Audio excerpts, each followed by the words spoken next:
Hello everyone, सभी लोग का स्वागत है एक और इसेकाई सीरीज के अंदर। इस सीरीज का नाम होने वाला है am I actually the strongest और ये एनीमे थोड़े समय पहले ही आई है। तो बिना टाइम वेस्ट करें इसे शुरू करते हैं। लेकिन एक सेकंड, चैनल को सब्सक्राइब नहीं कर रखा हो तो प्लीज कर देना। एपिसोड 1 की शुरुआत में हमारे मेन कैरेक्टर बताता है कि अब से 5 साल पहले उसके जूनियर हाई के 3rd ईयर खत्म होने के बाद से उसने अपने रूम से बाहर निकलना बंद कर दिया था क्योंकि वो बुली होता था। उसने अपनी लाइफ में सारी होप्स खो दी है। उसके लाइफ में कोई भी गोल नहीं है। जिसके बाद हम लोग देखते हैं कि वो फोन चला रहा होता है, लेकिन तभी अचानक से जो फोन है वो काफी जोर से चमकने लगता है। और अब जैसे हमारे मेन कैरेक्टर की आंख खुलती है, वो देखता है कि सामने तो एक लड़की होती है जो कि उसे कांग्रेचुलेशन कर रही होती है और उसे कहती है तुम सिलेक्ट हुए हो रीइंकार्नेट होने के लिए। ये सुनकर हमारे मेन कैरेक्टर समझ जाता है कि वो अपने रूम में ही मर गया। तभी वो लड़की जो गॉडेस होती है वो मेन कैरेक्टर से कहती है कि जिस नए वर्ल्ड में तुम जा रहे हो वहाँ पर मैजिक ही सब कुछ है, इसलिए मैं तुम्हें और पावर स्किल दे रही हूँ जिससे कि तुम वहाँ पर आराम से रह सको। ये सुनकर हमारा मेन कैरेक्टर सोचता है कि अगर मुझे मौका मिल रहा है रीइंकार्नेट होने का तो इस बार मैं अच्छी और शांति भरी जिंदगी जीना चाहूंगा। जिसके बाद अब हम लोग देखते हैं गॉडेस सब उसे रीइंकार्नेट कर देती है और अगली सीन में हम लोग देखते हैं हमारे मेन कैरेक्टर रीइंकार्नेट हो जाता है और अब वो एक बेबी होता है जिसका जन्म अभी अभी ही हुआ है। और अब हम लोग को पता लगता है कि इस बेबी का फादर तो एक किंग है। किंग उसे देखकर काफी खुश होते हैं और कहते हैं ये तो काफी प्यारा प्रिंस है जो कि हमारे बाद हमारी जगह ले पाएगा। इसकी छाती के ऊपर ये रॉयल इंसिग्निया भी है, इसका मतलब ये हमारा ही बेटा है। ये सब देखकर हमारे मेन कैरेक्टर सोच रहा होता है कि क्या उसने एक रॉयल फैमिली में जन्म लिया है। जिसके बाद हम लोग देखते हैं कि किंग अपने बेटे का अभी मैजिक टेस्ट करना चाहते हैं। वो वहाँ पर एक ऑर्ब मंगाते हैं और वो ऑर्ब काफी जोर से ग्लो करने लगता है। वहीं अब किंग सोचते हैं कि उसके बेटे का लेवल कम से कम 40 से 50 तो होगा ही। लेकिन अब जैसे रिजल्ट आता है वो लोग ये देखकर शॉक हो जाते हैं कि इस बच्चे का लेवल तो सिर्फ 2 ही है और ये कोई भी एलिमेंट यूज नहीं कर सकता है, ये सिर्फ बैरियर मैजिक यूज कर सकता है। ये सुनकर किंग काफी सदमे में आ जाते हैं। वो कहते हैं आखिरकार मेरे और फ्लैश प्रिंसेस का बेटा ऐसा कैसे हो सकता है। वहीं अब क्वीन भी कहने लगती है अगर लोगों को इस बारे में पता चला तो अच्छा नहीं होगा। वो लोग अब डिसाइड करते हैं कि वो लोग पब्लिक में बताएंगे कि प्रिंस का जैसे जन्म हुआ वो मर गया। ये सुनकर हमारा मेन कैरेक्टर सोचने लगता है मैं अभी तो रीइंकार्नेट हुआ हूँ, मैं अभी कैसे मर सकता हूँ। किंग अब ऑर्डर देते हैं कि इस बच्चे को दूर जंगल में छोड़ाओ। और अब अगले सीन में हम लोग देखते हैं कि ये सब गॉडेस देख रही होती है और वो ये देखकर परेशान हो जाती है। तो दूसरी गॉडेस पूछती है क्या हुआ, जिस पर वो बताती है कि अभी भी मैंने जिस लड़की को रीइंकार्नेट किया है उसको मैंने ओवर पावर स्किल दी है, लेकिन किसी ने भी रियलाइज नहीं किया है। मैं उसे एलिमेंट देना भूल गई हूँ, लेकिन उन लोगों ने इसके लेवल को मेजर करने में गलती कर दी है। ये सुनकर गॉडेस पूछती है तो तुमने उसका लेवल कितना रखा है। जिस पर गॉडेस बताती है कि मैंने उसका लेवल 1002 रखा है। वो लोग उसका लेवल अच्छे से मेजर नहीं कर पाए क्योंकि उनके वर्ल्ड का जो डिवाइस है वो उसे 2 डिजिट ही शो करता है। और अब अगले सीन में हम लोग हमारे मेन कैरेक्टर को देखते हैं जिसे जंगल में फेंक दिया गया है। वो उठने की कोशिश करता है लेकिन वो नहीं उठ पा रहा होता है क्योंकि ऑफ कोर्स वो एक बच्चा है। लेकिन फिर उसे याद आता है कि उन लोगों ने कहा था कि वो सिर्फ बैरियर मैजिक को यूज कर सकता है। जिसके बाद हमारा मेन कैरेक्टर बैरियर मैजिक को यूज करने लगता है। वो विजुअलाइज करके बैरियर मैजिक को एक क्यूब में बदल देता है। ये देखकर हमारे मेन कैरेक्टर खुश रहता है और कहता है मुझे नहीं पता था कि मैजिक यूज करना इतना इजी होगा। वो अब इसी तरीके से बैरियर मैजिक को शेप देने लगता है, कलर देने लगता है, अलग अलग चीजें ट्राई करने लगता है और फिर आखिर में वो ट्राई करता है उस बैरियर को अपने ऊपर लगाने में और वो कामयाब भी हो जाता है। वो उस बैरियर को कंट्रोल करने लगता है जिसकी वजह से वो अब हवा में भी उड़ने लगता है। ये देखकर वो काफी खुश हो जाता है और कहता है ये तो काफी यूजफुल पावर है। तभी अचानक से हम लोग देखते हैं कि वहाँ पर एक काफी बड़ी वुल्फ मॉन्स्टर आ जाती है जो कि आती है उसके ऊपर हमला कर देती है। लेकिन वो बैरियर इतना स्ट्रॉन्ग होता है कि उस बच्चे को कुछ भी नहीं होता है। इसकी वजह से हमारे मेन कैरेक्टर को गुस्सा आ जाता है और अब वो उसके ऊपर काफी सारे बैरियर मैजिक का यूज करके छोटे छोटे क्यूब बनाता है और अब वो उस वुल्फ के ऊपर हमला करने लगता है। लेकिन उसे ज्यादा कुछ नहीं होता है, इसलिए हमारे मेन कैरेक्टर सोचता है कि उसे कोई बड़ी चीज ट्राई करनी होगी। जिसके बाद अब हमारा मेन कैरेक्टर बैरियर मैजिक का यूज करके काफी सारे पेड़ को उठाकर उस वुल्फ के ऊपर मारने लगता है। इसकी वजह से जो वुल्फ है थोड़ी सी घायल हो जाती है, लेकिन फिर से वो वापस खड़ी होने लगती है। ये देखकर हमारा मेन कैरेक्टर इरिटेट हो जाता है और वो पूरी एक बड़ी जमीन को ही उठा लेता है और वो जमीन को उस वुल्फ के ऊपर मारने लगता है। ये देखकर वुल्फ घबरा जाती है और कहने लगती है रुक जाओ, मैं सरेंडर करती हूँ। ये देखकर हमारा मेन कैरेक्टर शॉक हो जाता है और कहते हैं क्या ये वुल्फ बात कर सकती है। जिसके बाद अगले सीन में हम लोग देखते हैं वो वुल्फ माफी मांगने लगती है और कहती है मैं तो सिर्फ तुम्हें इसलिए खाना चाहती थी ताकि मैं अपने माना को रिकवर कर सकूं, लेकिन मुझे नहीं पता था कि तुम इतने स्ट्रॉन्ग होगे। आखिरकार तुम हो कौन। वहीं पर हमारा मेन कैरेक्टर एक बच्चा है इसलिए वो बोल नहीं पाता है। वो अब थोड़ा सा दिमाग लगाता है और अपने बैरियर को अपने गले के साथ अटैच कर लेता है, जिसकी वजह से अब वो बातें करने लगता है और वो वुल्फ से कहता है हेलो। ये देखकर वो वुल्फ शॉक हो जाती है और कहती है तो तुम बात कर सकते हो, तुम हो कौन। तो हमारे मेन कैरेक्टर याद करता है कि किंग ने तो उसे नाम दिया था रेनहार्ड, लेकिन वो वाला नाम नहीं बताता है और बताता है कि मेरा नाम हारुतो है, मेरा जन्म किंगडम में हुआ था, लेकिन कम माना होने की वजह से मुझे मेरे पेरेंट्स ने अबेंडन कर दिया। ये सुनकर वुल्फ कहती है तुम्हें क्या बात कर रही हो, मैं तो सेंस कर पा रही हूँ कि तुम्हारे अंदर का माना इतना ज्यादा है कि किसी भी ह्यूमन का नहीं हो सकता है। कहीं तुम डीमन किंग तो नहीं हो जो कि रीइंकार्नेट करके आया है। तब हारुतो सोचता है कि वो पिछले लाइफ में तो एक लूजर था, वो ये बात वुल्फ को थोड़ी बता सकता है। वह उसे कहता है हाँ तुमने सही समझा, मैं ही डीमन किंग हूँ ये सुनकर वो शौक हो जाती है और कहती है अब समझ आए कि तुम इतने स्ट्रॉन्ग कैसे हो, मैं अपनी हार मानती हूँ, आप मुझे मार सकते हो। तो हारुतो से कहते नहीं, तुम्हें मारने की जरूरत नहीं है, जब तक तुम मेरे ऊपर हमला नहीं करोगी मैं तुम्हें कुछ नहीं करूंगा। ये सुनकर वुल्फ कहती है कि आप तो कितने ज्यादा काइंड हो। तो हारुतो वहाँ से जाने लगता है ये कहते हुए कि फ्ले मैं यहाँ से जा रहा हूँ, बाय। वहीं पर अब वो वुल्फ तो काफी शौक होती है, वो हारुतो को रोकती है और उसे कहते हैं कि आपने मेरी जान बख्शी है, मुझे एक नया नाम भी दिया है, इससे हमारे बीच में कॉन्ट्रैक्ट बन गया है, अब से आप मेरे मास्टर हो, मैं अब जिंदगी भर आपकी सेवा करूंगी। वह हारुतो से समझाने लगता है और कहते हैं कि मैं कॉन्ट्रैक्ट नहीं बनाना चाहता था।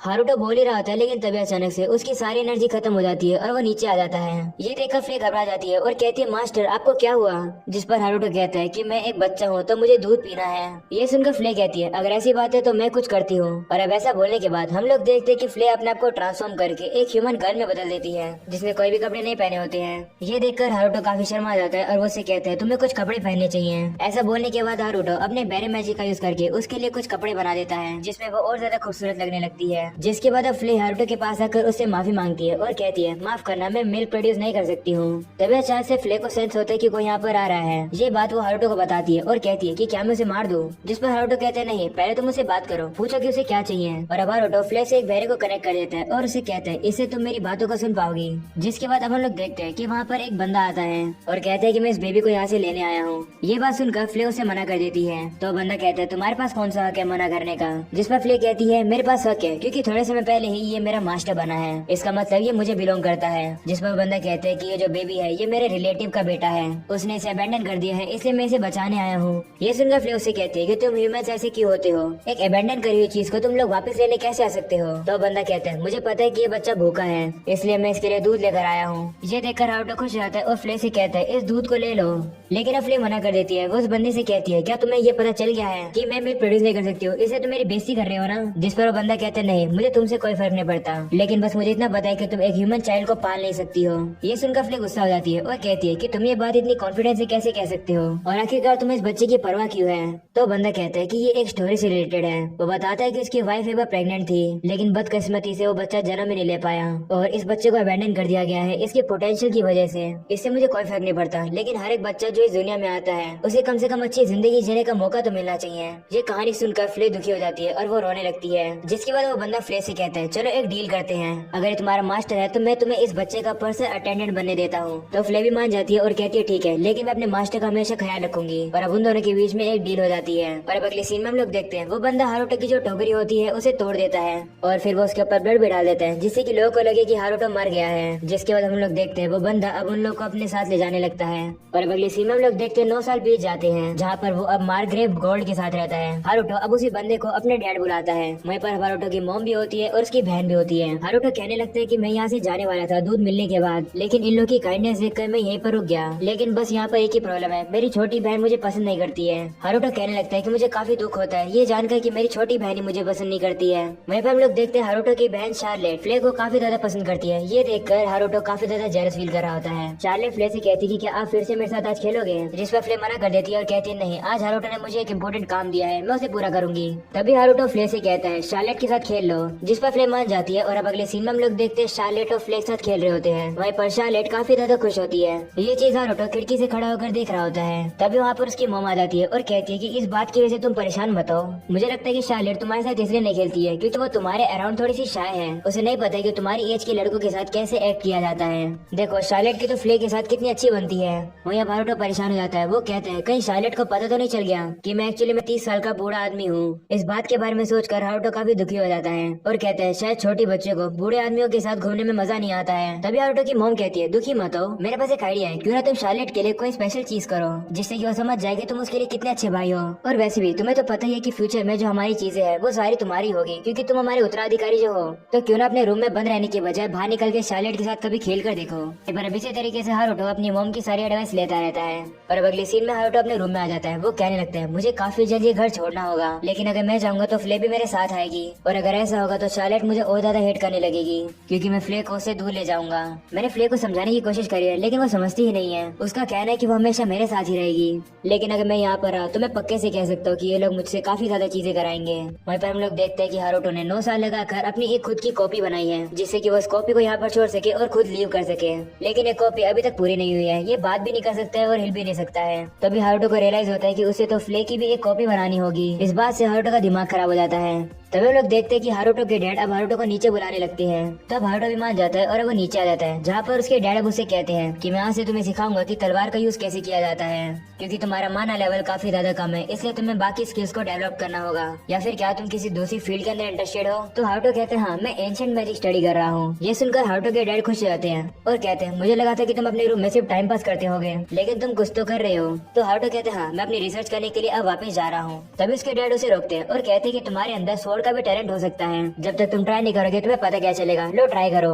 जिसके बाद हारुतो के डैड उससे लड़ने के लिए तैयार हो जाते हैं। हारुतो बताते हैं कि उसके डैड एक सीजन वॉरियर हैं, जिन्हें अर्थ शैटरिंग वॉर हैमर के नाम से भी जाना जाता है। हारुतो कहता है मुझे लगता है कि मैं अपने डैड के ऊपर हमला कर पाऊंगा, इसलिए मैं अपने ऊपर बैरी लगा लेता हूँ, जिससे कि मेरी फिजिकल एबिलिटी थोड़ी तो ठीक हो जाए। जिसके बाद हारुतो काफी तेजी से अपने डैड के ऊपर हमला करता है, लेकिन वो हारुतो के अटैक को डॉज कर देते हैं। इसकी वजह से हारुतो की तलवार जमीन पर जाकर लगती है और टूट जाती है। तो हारुतो को रियलाइज होता है कि वो तो अपने स्वॉर्ड के ऊपर बैरियर को लगाना भूल ही गया था। वहीं पर हारुतो के डैड काफी शौक होता है, वो कहते हैं आखिरकार अभी भी क्या हुआ। जिसके बाद वो हारुतो से कहते हैं मैं तुम्हारे ऊपर हमला कर रहा हूँ, डॉज करने के लिए तैयार हो जाओ। ऐसा बोलने के बाद वो हारुतो के ऊपर काफी तेजी से हमला कर देते हैं। वहीं पर हारुतो अटैक को डॉज करने के लिए आसमान में कूद जाता है। जिसके बाद वो नीचे आता है और काफी खुश होता है और कहता है मैंने एक फुल स्विंग अटैक को डॉज किया है, ये तो काफी कमाल का है। वहीं पर हारुतो के डैड काफी शौक होते हैं, वो कहते हैं कि इस अटैक को तो सिर्फ लेवल 30 से ज्यादा वाले लोग ही डॉज कर सकते हैं, तुमने कैसे किया? वहीं हारुतो को भी खुद नहीं पता होता है। हारुतो हमेशा चेक किया करता था, उसे लगता था कि उसका लेवल जो है 100 से ज्यादा होता होगा, लेकिन हारुतो का लेवल तो सिर्फ उतना ही है। और कहा जाता है कि ह्यूमन सिर्फ लेवल 77 तक ही रीच कर सकते हैं। हारुतो कहता है मेरा 1000 तो होगा ही कैसे,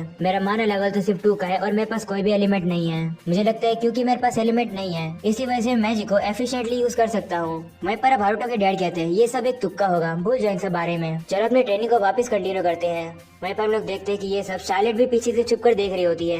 वहीं पर अगले सीन में हम लोग देखते हैं हारुतो की मॉम और हारुतो के डैड बैठे होते हैं। हारुतो की मॉम हारुतो के डैड से कहती है कि आपको ज्यादा बिजी लग रहे हो। तो हारुतो के डैड कहते हैं हाँ, मैं हारुतो को तलवार यूज करना सिखा रहा हूँ। ये सुनकर हारुतो की मॉम कहती है तो वो कैसा चल रहा है? तो वो कहते हैं मुझे शक हो रहा है कि हारुतो एक रिइनकार्नेटेड डीमन है। सीक्रेट रॉयल फैमिली के रिकॉर्ड में कहा जाता है कि एक मैन डीमन के साथ इन्वॉल्व था, लेकिन ये काफी रेयर होता है कि कोई डिमोनिक ट्रेट के साथ बोर्न होता है। यह सुनकर हारुतो की मॉम परेशान हो जाती है और कहती है डीमंस के हॉर्न होते हैं, लेकिन हारुतो के कोई भी हॉर्न्स नहीं है, वो डीमन नहीं हो सकता है। जिस पर हारुतो के डैड कहते हैं हाँ, लेकिन कहा जाता है कि रॉयल इंसिग्निया के अंदर कुछ अजीब पावर्स होती है जो कि अभी तक कोई नहीं समझ पाया है। शायद से उन्हीं पावर की वजह से फ्लेज जैसे डीमन हारुतो को प्रोटेक्ट करती है। हारुतो की मॉम परेशान हो जाती है सुनकर, वो कहती है हारुतो डीमन नहीं है। तो हारुतो के डैड कहते हैं चिंता मत करो, मैं भी यही सोचता हूँ, भले कुछ भी हो जाए हम लोग अपने बेटे को खुश जिंदगी देंगे। जिस पर हारुतो की मॉम भी कहती है हाँ। वहीं पर इन सब बातों को शार्लेट भी सुन लेती है। वह कहती है हारुतो एक डीमन नहीं हो सकता है। और इसी के साथ हो जाता है ये एपिसोड यहीं पर खत्म। पसंद आया तो लाइक करना, चैनल पर नहीं हो तो सब्सक्राइब करना। मैं मिलूंगा आप लोगों से अगले एपिसोड में, तब तक के लिए बाय बाय।